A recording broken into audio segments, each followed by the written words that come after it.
Bonjour, j'espère que vous allez bien. On se retrouve dans un podcast, le podcast numéro 5. Aujourd'hui, on va parler de notre organisation pour les fêtes de fin d'année, pour les anniversaires, pour Pâques, pour toutes ces histoires-là. Donc il faut savoir qu'on est une famille nombreuse et depuis maintenant 3, 4, je pense que depuis 5 ans maintenant, on s'organise comme ça. Donc à notre troisième enfant, donc il y a plus de 5 ans, il y a c'est 10 ans, on s'organise comme ça. Donc du coup, ce qu'on fait, c'est que chaque mois, en fait, on essaye d'acheter quelque chose pour les enfants, qu'on ne leur donne pas évidemment, et on les met de côté pour un anniversaire, pour Pâques, pour Noël. Donc voilà, on achète toujours des choses en avant, on commande des choses, voilà, par exemple, le mois dernier, on avait commandé les souris, c'était 70 € la souris, mais on avait commandé une souris pour chacun des garçons. Début du mois, donc ça c'était en février, début du mois de mars, on avait acheté le casque et le porte-casque pour Zoé. Fin du mois, quand on a retouché, j'ai commandé la cuisine gourmet pour Angie et on commande comme ça régulièrement tous les mois pour les fêtes qui arrivent. Donc voilà, et bien souvent, là on a déjà le cadeau d'anniversaire par exemple pour Zoé, parce que quand on le voit, on se dit ah, bah, tiens, c'est ce qu'il faudrait pour l'anniversaire de Zoé. Donc mon mari lui a acheté, je ne saurais plus vous dire ce que c'est un truc pour l'ordinateur, mais voilà, il lui a acheté, par exemple, moi, on a trouvé sur internet, sur Amazon, un nouveau setup pour mon bureau, on l'a acheté, on n'a pas attendu 2 jours avant mon anniversaire ou une semaine avant mon anniversaire, se dire, oh, faut acheter ça, non, on l'a déjà. On a fait pareil pour Noël, on commence au mois d'août, et on se dit, bon, telle personne, il lui faut ça, tel enfant, il lui faut ça, et on achète comme ça pour que, au final, tous les enfants, moi, mon chéri et ma maman, et voilà, qu'on ait des cadeaux pour tout le monde et qu'ils fassent plaisir et qu'ils soient utiles et que le budget ne nous freine pas en nous disant Inès, si on prend ça fait 1 000 €, on les a pas. Tandis que si c'est 1 000 € ou c'est 500 €, vous les échelonnez sur 6 mois, 1 an, fatalement, ça vous tombe moins lourd. Si vous décidez d'acheter l'écran à 190 € un mois, le mois suivant, vous décidez d'acheter, je sais pas moi, le clavier, le mois d'après, vous décidez de lui acheter la souris, et quand les fêtes arrivent, vous dites, tiens, voilà, vous lui offrez le truc, c'est comme ça, ouais. Voilà, je m'organise tout le temps comme ça. Et donc, ça nous permet de ne pas avoir une grosse surcharge au niveau du budget, et ça nous permet de faire des cadeaux à nos enfants corrects. Par exemple, là, Angelina va avoir la grosse cuisine gourmet de chez Lidl, elle a 100 €, et je l'ai acheté. Mais parce que le mois d'avant, j'avais acheté le cadeau, donc le porte-casque et le casque de Zoé, qui était à 90 € pour les deux, et j'avais acheté encore le mois avant, donc en février, les souris pour chacun des garçons. Donc voilà, chaque mois on avait mis à peu près 100, 140, 150, ça dépend un petit peu le mois. Et en 3 fois, on a acheté des cadeaux super et qui vont faire plaisir à nos enfants et qui vont tenir, parce qu'on prend toujours des petites choses de chez Action, mais au final on se rend compte que ça casse très vite, les souris s'abîment très vite, le clavier il a un bouton qui se retire dans les 3 minutes, le casque après 6 utilisations vous n'entendez plus rien dedans, et donc voilà, on préfère mettre un prix un peu plus important, les prendre en avance, mais offrir quelque chose de qualité que les enfants vont garder pendant quelques années, quoi. Et c'est comme ça qu'on a pu offrir un PC à chacun des enfants, offrir une tablette à chacun des enfants, parce qu'on s'est toujours pris en avance.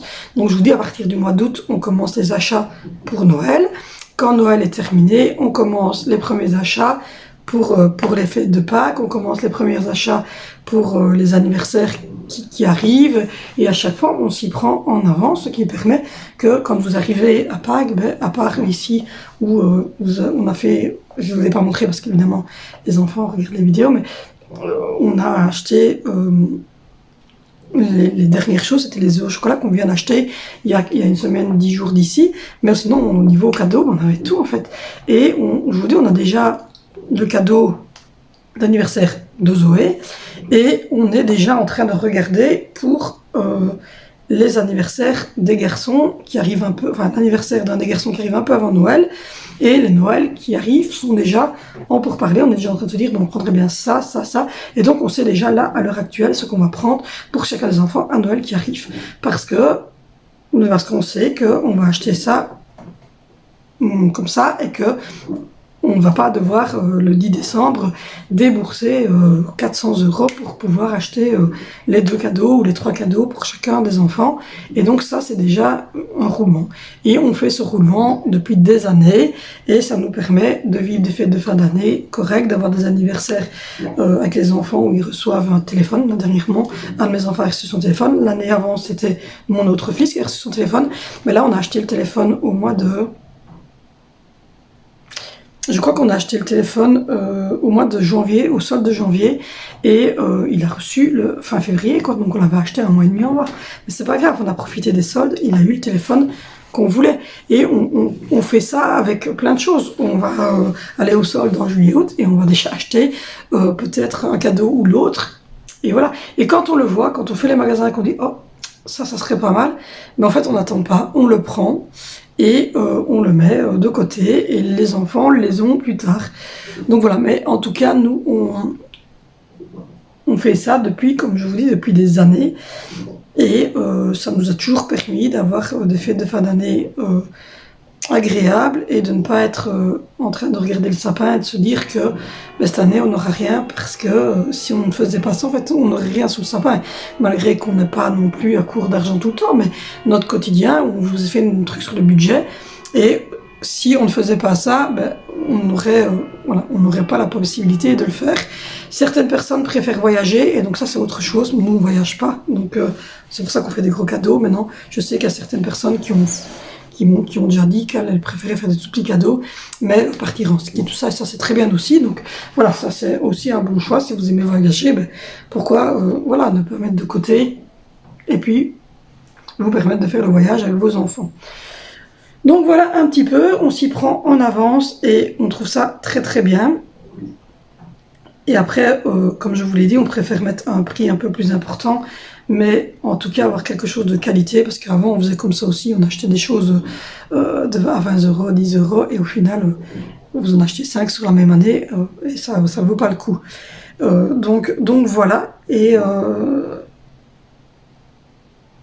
et après, on fait ça pour les enfants, mais on fait ça aussi pour les adultes. Et c'est comme ça que j'ai une Cookio, que j'ai un Tefal Maker, que j'ai l'air fryer, etc. Une nouvelle machine à laver. Mais c'est parce que tout ça a été chaque fois pris en avance. Et voilà, et chaque fois, on savait ce qu'on devait prendre. Et on fixait cet objectif. Et donc un mois, on en prenait un mois, on prenait ceci, un mois, on prenait cela. Et au final, mon Tefal Maker, je l'ai acheté fin août. Voilà, je l'ai acheté fin août et je l'ai eu à Noël. Donc voilà, et c'est les choses ainsi. Mais même chose pour la Cookio. La Cookio, je l'ai acheté... la Cookio, je crois que je l'avais acheté en septembre. Et je l'ai eu au Noël suivant. Donc j'essaye à chaque fois de faire ça. Désolée, je devais boire un petit coup parce que je suis enrhumée. Vous entendez peut-être que je parle du nez. Donc voilà comment nous on s'organise pour que tout se passe bien et que on ne soit pas ric-rac chaque fois qu'il y a une fête ou un anniversaire. Donc du coup j'espère que ce petit podcast sur notre organisation pour les cadeaux, les fêtes, etc. vous aura plu. N'hésitez pas à vous abonner, n'hésitez pas à liker, n'hésitez pas à commenter cette vidéo. N'hésitez pas non plus à me retrouver sur Instagram.